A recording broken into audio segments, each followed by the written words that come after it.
All right, I'm Chris Avina with American Outdoor News. We're here with another episode of the American Outdoor News podcast, and today we have James Sellers, the founder and CEO of Cellmark. James, thanks for coming on.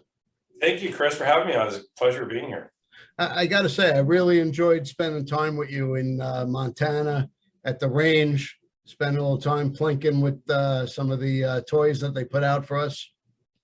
Yeah, I enjoyed it very much. In fact, when I got back to Texas, I think the temperature was over 100. And I can tell you that I really wanted to get on the next flight back to Montana. And I wanted to get you back out in the woods and continue our fun up there. But anyway, had to be back at work. Well, I've been hunting in Texas in July, and it's no cakewalk. No, it's definitely a tough environment. And right now we're in a drought too. So we're, looking at impacts to our agriculture and wildlife, even in the fall. So hopefully get rain soon. Well, let's talk a little bit about Cellmark. I know it consists of a lot of different companies that you're involved with. How did you get started? Weren't you like a teacher or something? Well, actually, I think I'm one of these people that is curious-minded. As far as just what wires me, I'm always curious about how things work. How people think. What they do.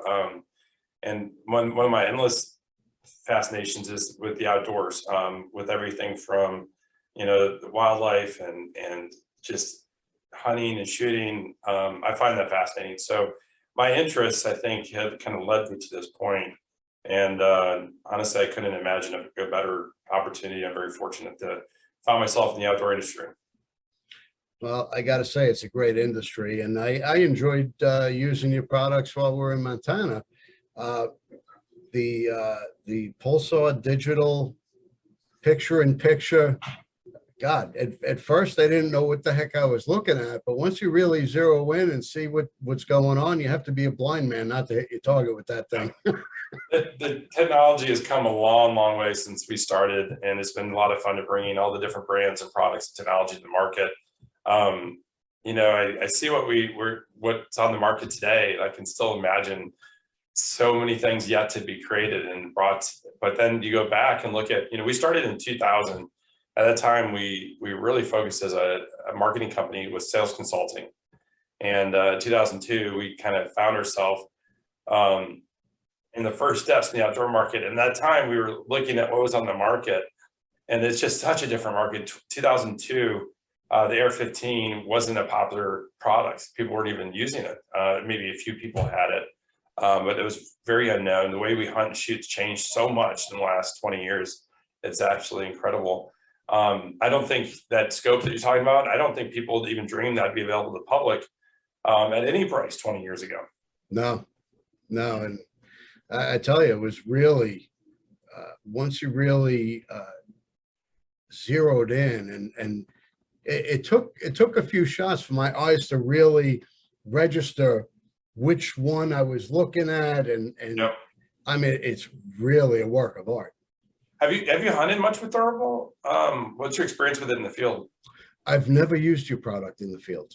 All right, we're gonna have to make that happen. So when are you coming to Texas for some hog hunting this fall? Whenever the invitation's open. We're making an official invitation. Chris, you and I are gonna go hunting this fall and get some hogs, and we'll use the thermal. You'll love it. It's so much fun.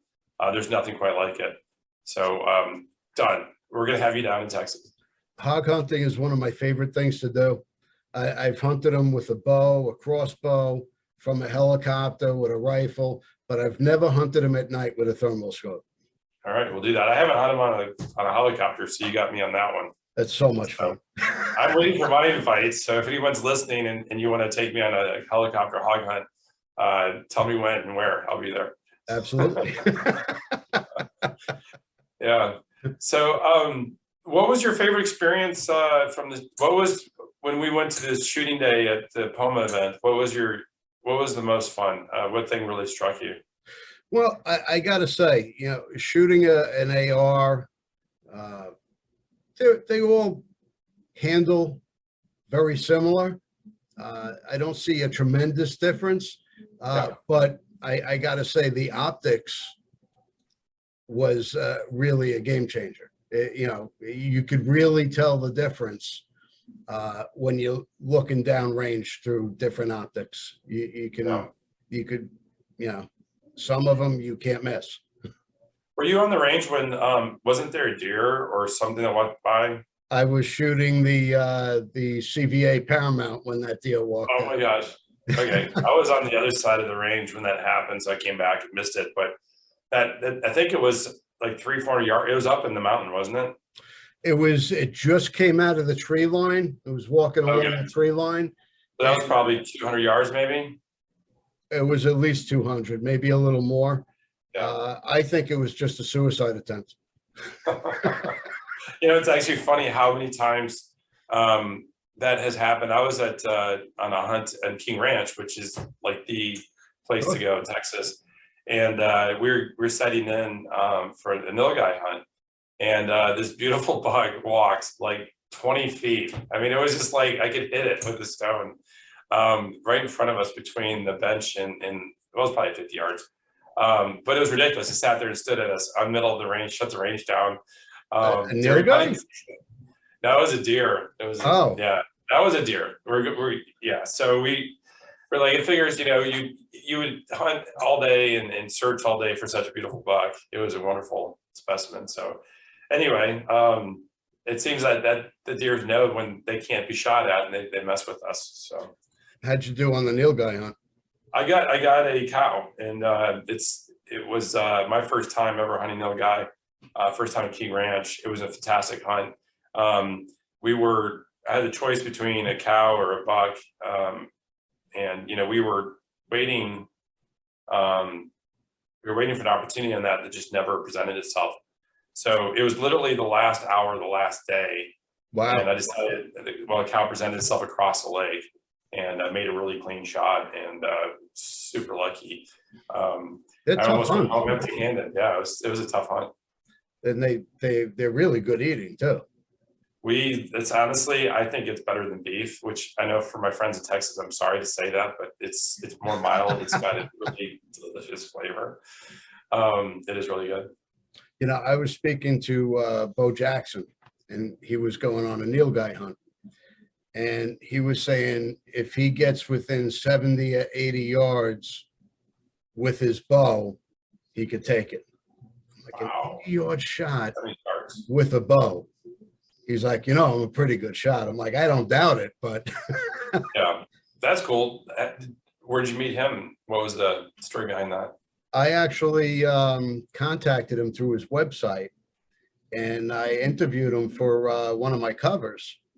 And I flew to Chicago, and we did the interview in his office. And what an interesting guy. I mean, that is awesome. I'm glad to hear he's a hunter and likes to hunt. Oh, he's a fanatical hunter. He's like OCD. That's awesome. He's got his own bow shop in his basement. In fact, Ralph and Vicky used to just give him the keys to the shop, and he used to go and target shoot in their shop whenever he wanted. That is awesome. Very cool. Yeah, it's amazing who you meet in this industry. Yeah. When did you know that you wanted to be a part of the outdoor industry? What was your? I didn't. It was an accident. Okay. I started a website 2009, 2000. No, it was before that. Called See Me Hunt. It was like a social network for hunters. It was kind of a hobby, and I started to call people about advertising, and I had no analytics. I had no followers. I had nothing. So I called somebody, and they're like, well, if you're really serious about this, you're going to be at SHOT Show. I'm like, yeah, of course I'm going to be at SHOT Show. I had no idea what the hell SHOT Show was. I had to look it up afterwards. So, oh my God. So I bought a ticket to Vegas. I went to the show. I got, got approved for media, and I just started showing up. And the more I went, the more people I met, and it's like a drug. Yeah. It's just The pulls you best, in. honestly, the best people. I know some people that aren't hunters and shooters themselves, and it's interesting because I think that the people that are not in the industry, they have this persona of what we're about. But I can tell you, of all the people I met in all industries all across this planet, if you want to find a group of people that you can count on that will help you, will be kind and generous, it's the outdoorsman. If you're in a bad situation, I can guarantee you, if you had a choice between a shooter, a hunter, or somebody that's never been outdoors, I would go to the guy that's been outdoors. 100%. They, Yeah. even if they don't know you, they will back you up. Yep. It's kind of like being in the military. That the military, they don't have to know each other, but they got their back because they're That's part true. of a brotherhood.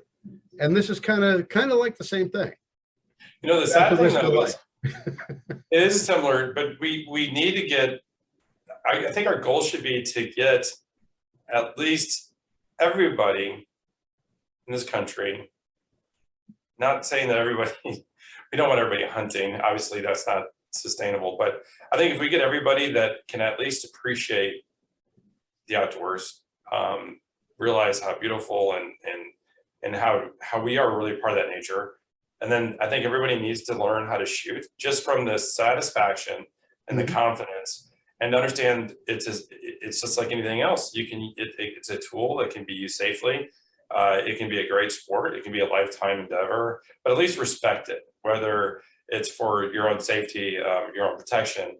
But I think everybody in this country should learn how to handle a firearm properly. I think the country, we need that. We need people that are able to do that. And it's sad that our brotherhood is so small. It needs to be a lot broader. It needs to include a lot more people. I think the problem with hunters is we're our own worst enemy. Bow hunters don't like crossbow hunters. Longbow hunters don't like compound bow hunters. We're all doing the same thing. I'll hunt with a slingshot if I could. It's true. That's true. Well, we need to change that. How do we change that? How do we get people to not put the other specialty down and realize that they're doing their thing and they enjoy that, and that's wonderful. Well, I see it this way. Right now, our rights as outdoorsmen and hunters is under attack. Yeah. And if we don't band together and fight the fight that needs to be fight together, we're not going to be able to pass on this amazing tradition to the next generation because we refuse to stand as one, and our voice is a lot stronger as one. All right, we got to do that. So just like you're coming hunting with me this fall, we're going to be banding together to send that message. So we need to get more people involved. Get your the family that live in the cities, have them come out to visit you in the countryside and introduce them to hunting and shooting. If you have a nephew or a niece that's never fired a firearm, make sure you teach them and teach them well. Teach them how to be safe. That way, if they're around people that are not responsible, they can protect themselves and get out of a bad situation before. I think that's very, very important. Mentorship is important for the next generation. And, my family don't hunt. I'm the only one that's, doing it.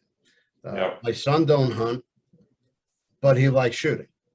So that's good. And you introduced me to it. Yeah. I'm from a family that doesn't, my side of the family doesn't hunt. I had an uncle, one of my two uncles anyway, his side of the family was hunting up in Michigan. He used to go hunting up in the Upper Peninsula, and always extended invitations to my side of the family. My father, though, had a deep, profound interest in connection with nature. So he was more of a naturalist. He would he would hunt with a camera in his hands.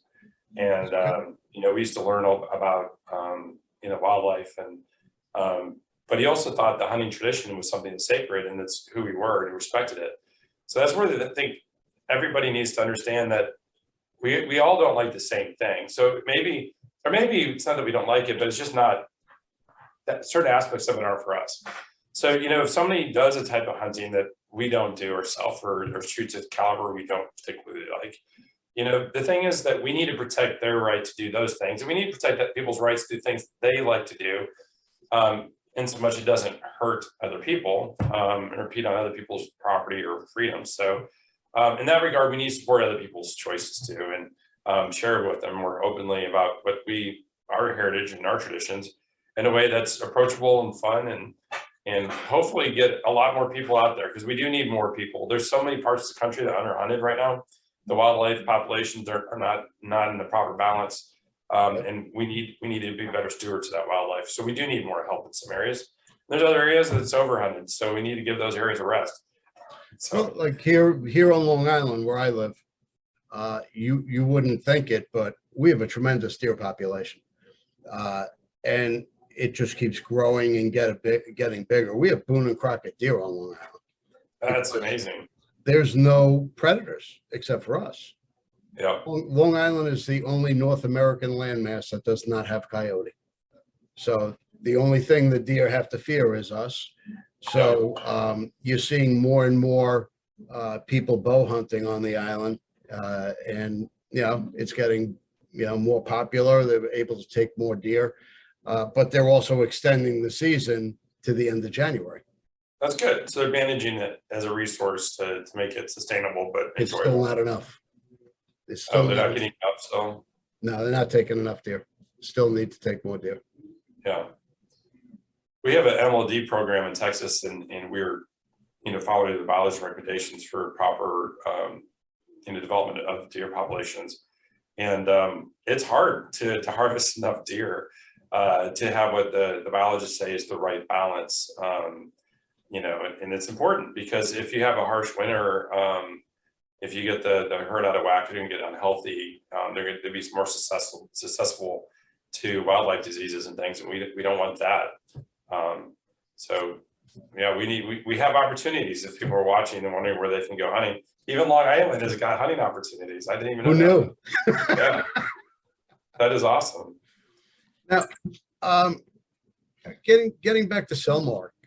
Yeah. How did the optics industry is competitive to begin with. Yeah. How did you get into the digital and thermal end of it? Which, you got to kind of go back to, we have to go back a few years. In 2007 was really when we started becoming the company that we are today. In 2007, we were looking at the outdoor market. And at that point, to get to that point, so, we were marketing and distributing night vision products, and we had great success. The partner that we had to bring that product to market, I think globally, we ended up having a 90% market share in the consumer-based night vision. And during that time, we were experimenting with taking the digital images from digital sensors, CMOS and CCD sensors, and we've seen what that looked like, putting them in the devices. And we had some really great initial success with that. They were big at that time. They had limited features. Software was pretty basic. They also ate batteries pretty regularly. And so, in 2007, when we had that success, and then at that point we kind of didn't know how to grow that market much further.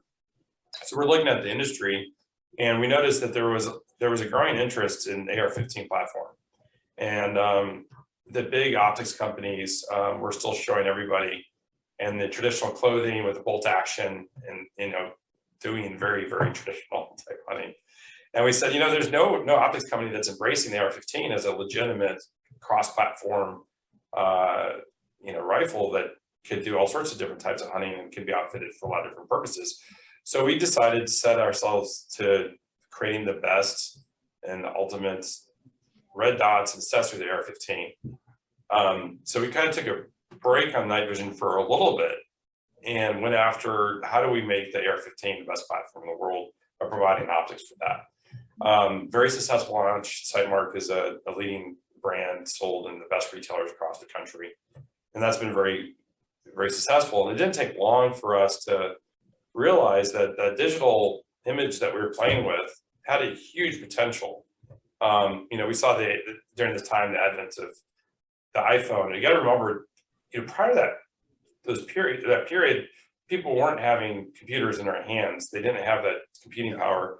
So we started realizing there's a lot of things you can do. You know, we can share social media, this content revolution where everyone's experiences now are shareable, which by the way is fantastic for the outdoor space. If we can just get media companies to let us share our content, would be wonderful. So, you know, if anyone's watching, hunting and shooting is our tradition. Let us share our content, get that stuff out there. But so we saw the need to be able to capture images and videos and start telling those stories. So we set out fairly early about how to continue that iterative process to improve battery life, add image capture and video capture capability, and then improving the range was the big thing. And when we first started getting into the thermal, it was interesting because we did some pioneering with another company's thermal technology, and had some great success. And the company decided not to continue to sell it commercially. So we kind of were stuck. We're like, wow, we just started selling thermal products and people loved it. And they were like not very good, and they're selling for like $8,000 and $9,000 a piece, extremely expensive. And we were having trouble getting enough, but this company didn't think it was important enough to keep producing it. So they went a different direction. So we basically went back to the roots and looked at the night vision thing, and we launched Pulsar in the United States to be the best thermal ever produced for consumers hunting and shooting in the world. And what an amazing journey Pulsar's been.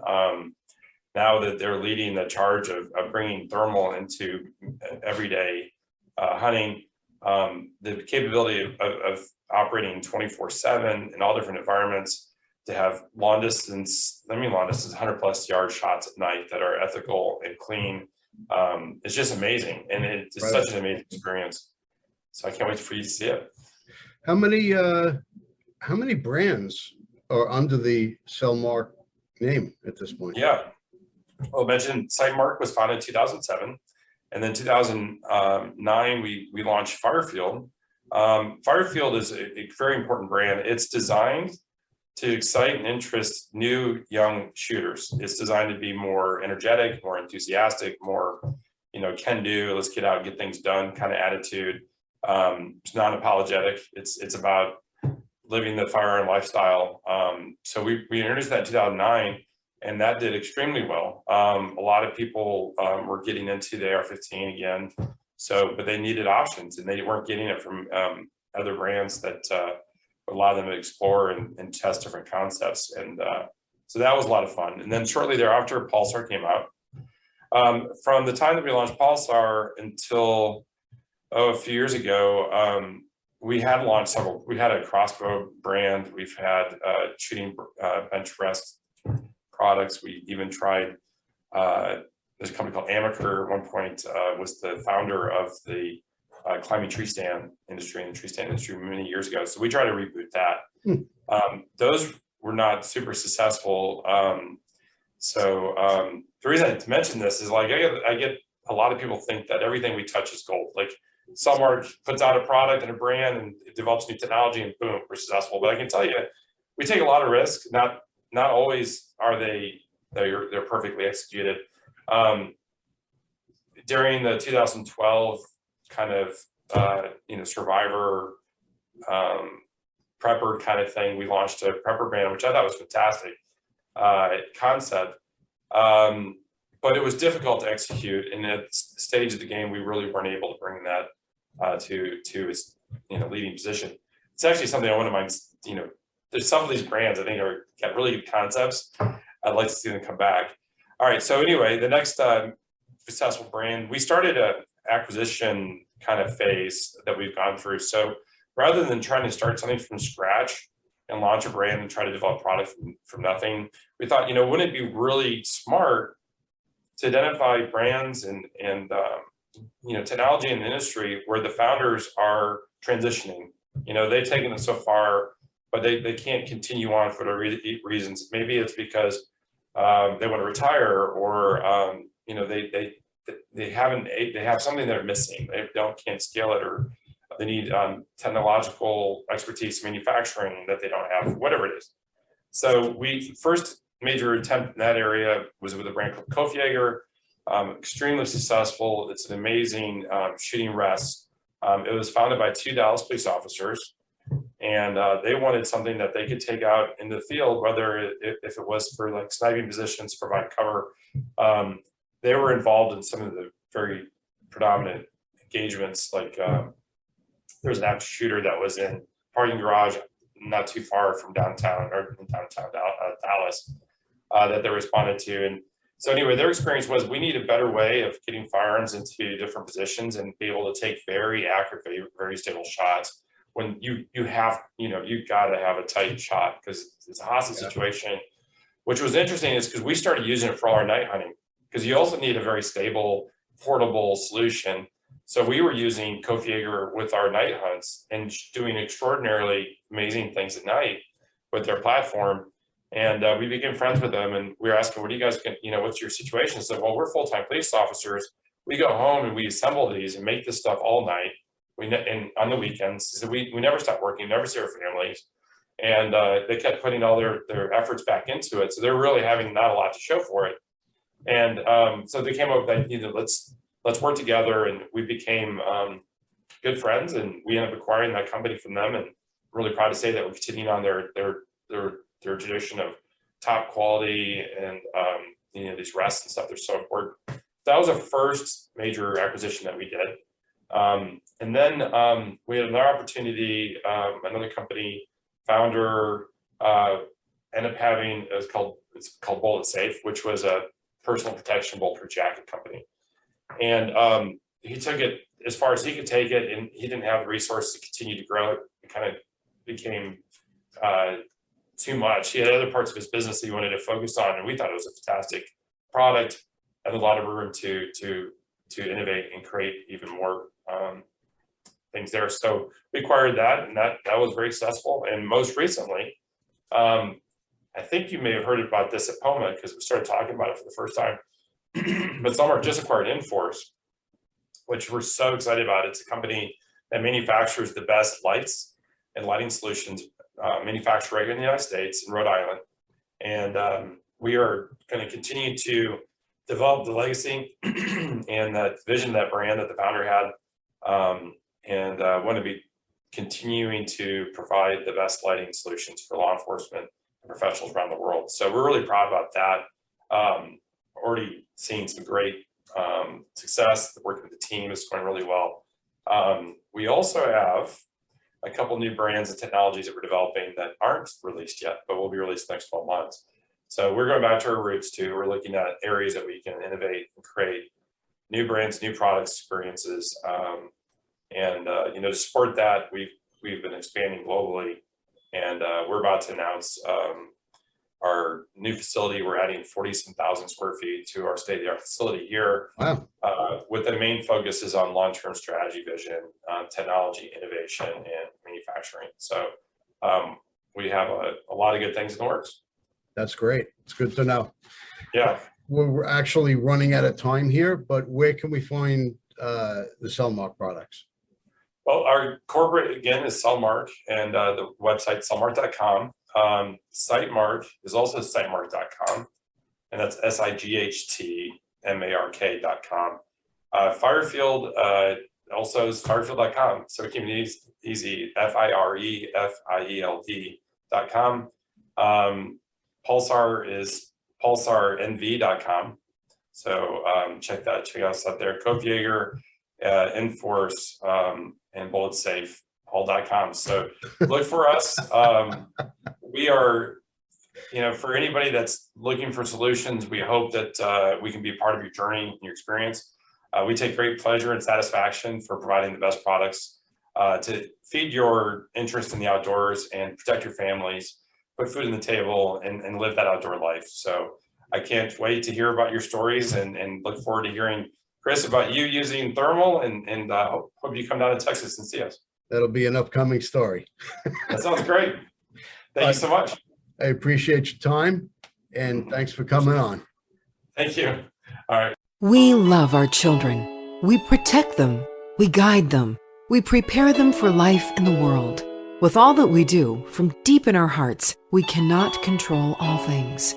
Life-threatening illnesses and disabilities affect far too many of our children each year. While we cannot change the circumstance, we can make dreams come true. Dreams to provide hope, to provide spiritual healing and strength, to provide moments of happiness and relief in the hardest of times. We can give a glimmer of light and hope in a time of darkness and despair. Join huntofalifetime.org to help make dreams come true, to provide hope for children with life-threatening illnesses and disabilities. Hunt of a Lifetime is a non-profit organization fulfilling dreams for hunting and fishing trips to youth 21 and under with life-threatening illnesses and disabilities. Visit huntofalifetime.org to learn how you can make a difference.